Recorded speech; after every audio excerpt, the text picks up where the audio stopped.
Fala, Lucas do Bando, fala Fiel, como é que vocês estão? Estão belezinha, rapaziada? Voltamos aqui mais uma vez, novamente, né? Aqui no canal hoje, com o segundo vídeo. Teve a apresentação do lateral direito, Pedro Milans, né? Que é uruguaio, foi devidamente apresentado aqui. Vamos falar de alguns dos temas, né? Que foram perguntados pro Pedro Milans, né? Cara, eu vi alguns vídeos dele e tal, né? Mas eu não costumo me apegar muito a esses vídeos, né? O famoso DVD do craque, né? Que o empresário faz aqueles highlights no YouTube, né? Então eu fiquei esperando mais a coletiva dele para ele falar sobre ele mesmo também, né? Claro, vi os vídeos, li algumas reportagens sobre o Pedro Milans lá no Penharol, né? E o que ficou claro é o seguinte: ele é mais ofensivo hoje em dia, ele é um lateral direito mais ofensivo hoje em dia. Ele começou mais defensivamente no início da carreira, no Juventude, né? No Juventude do Uruguai. E depois passou a ficar um pouco mais ofensivo e hoje em dia ele é mais conhecido pela sua parte ofensiva. Ele mesmo disse sobre isso, né? Que ele se diz até um jogador mais equilibrado, mas ele começou sempre as frases falando que ele era mais ofensivo, né? Se disse um cara com bastante pegada, com bastante entrega, né? Por ser uruguaio. O que eu espero, rapaziada? É claro que vai ter o período de adaptação aqui no Brasil. É ótimo que chegou um lateral direito reserva para competir com o Mateuzinho, tem uma idade boa, tá com 23 para 24 anos, né? Por ser uruguaio, imagino que é um cara competitivo, um cara aguerrido, um cara que chega quebrando. Isso já me alegra muito, tá? Isso já me alegra muito, principalmente se for um cara correto defensivamente ali, né? Pelas características dele, me lembrou bastante até o Mateuzinho, né? Pelo que ele foi falando, né? Mas vamos ver, né, rapaziada? Ele pareceu bastante empolgado na entrevista, tipo, moleque novo, né?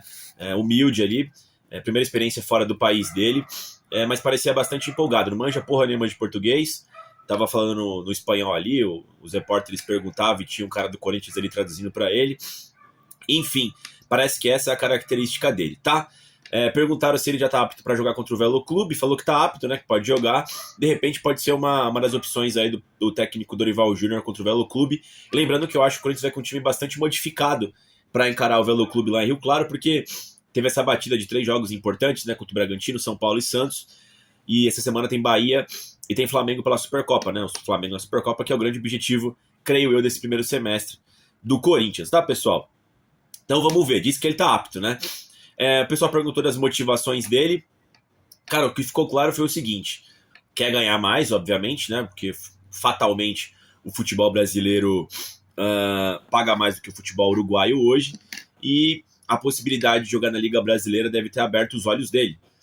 Só tem um lateral direito titular, né? Que é o Mateuzinho. O João Vitor Jacaré, o Dorival Júnior, parece que não conta com ele praticamente, né? Usou só uma vez, só contra a Ponte Preta no segundo tempo, né? Enfim. Então acho que ele tem uma possibilidade de jogar bastante. No ano passado, no Penharol, ele jogou 42 vezes. O Corinthians jogou 72 vezes no ano de 25. Então certamente ele vai rodar bastante com o Mateuzinho na lateral direita, né? Então ele falou ali o forte apreço de poder jogar na Liga Brasileira, que tem muita visibilidade, além de ganhar muito bem em salário, né, pessoal? Falou também que quando chegou a possibilidade de jogar no Corinthians, né, ele basicamente descartou todas as outras possibilidades, lembrando que o contrato dele acabou, né, junto do Penharol, então ele veio como agente livre pro Corinthians, né, pessoal? Então, parece bastante motivado em vestir a camisa do Corinthians, me parece que ele tá achando que é uma grande possibilidade para a carreira dele, de repente até conseguir saltos de sair para a Europa futuramente. Ele tem uma idade boa, né, é uruguaio, enfim, não é um cara confiável, né? Aparentemente, né, o cara tem que ver ele jogando, né? Ele tem ali todas as predileções possíveis para se dar bem ali na lateral, né? Falou que já falou com o Dorival Júnior já. O Dorival disse que era para ele se reequilibrar fisicamente. Ele estava 2 meses sem jogar, né? Então ele parou de jogar em novembro, né? Enfim, então por isso que talvez ele tenha uma oportunidade contra o Velo Clube, tá, pessoal? Começando ali, dar mais rotação para ele aqui no futebol brasileiro, tá, pessoal? Disse que chamou a atenção a qualidade do elenco do Corinthians, né? Se impressionou com o Rodrigo Garro, com o Memphis Depay, com o Breno Bidon, né? Enfim, né? Claro, o futebol uruguaio tá muito fraco hoje em dia, né? Nem o Penharol e o Nacional, que são as grandes equipes do Uruguai, figuram entre as principais na América do Sul hoje, né? Então, obviamente, chegando no Corinthians com esses grandes craques, né? Acho que ele dá aquela espantada, né? E, cara, a coisa mais legal que eu achei de toda a coletiva aqui, que a gente basicamente estava descobrindo sobre o Pedro Milans, foi o que ele falou sobre a questão de acostumado com a pressão. Não só por ser uruguaio, tá? Mas muitos jogadores, quando chegam no Corinthians, obviamente tem esse boom, né? Do tipo, cara, aqui a pressão é. Aqui no Corinthians a pressão é absurda, né? Por vitórias, enfim, a torcida faz a parte dela na arquibancada, mas é bastante cobrado o Corinthians, os jogadores do Corinthians. Ele disse que está acostumado com essa pressão, porque o Peñarol, sim, o Peñarol é uma grande equipe, né, pessoal? Pô, pentacampeão da Copa Libertadores, é uma das duas principais equipes, como eu disse, né? Junto do Nacional do Uruguai. Sempre é muito cobrado por vitórias também lá, né? O Peñarol e o Nacional acho que devem vencer a maioria dos seus jogos no Campeonato Uruguai, né? Então, se perdeu, se empatou, tem algo de errado. É a mesma coisa aqui no Corinthians, né? Então, se o cara minimamente sabe dessas pressões, né? Eu acho interessante, tá ligado? Porque se não ganhar, vai ouvir, entendeu? Não tem aquela questão de paciência. Eu acho muito importante essa questão da pressão que ele disse. Espero que seja verdade. Ele tá em outro país. Primeira experiência dele fora do país natal dele, né? Enfim. Vamos lá. Acho que é isso, pessoal. Uruguaio, um lateral que apoia bastante. Vai ser bastante utilizado junto do Mateuzinho, né? O Dorival Júnior. Pô, hoje em dia eu diria que o Matheus Bidu e o Mateuzinho talvez sejam as peças mais regulares, né? Junto do Gustavo Henrique ali, do time do Corinthians, né? Jogam quase todos os jogos, né? Enfim.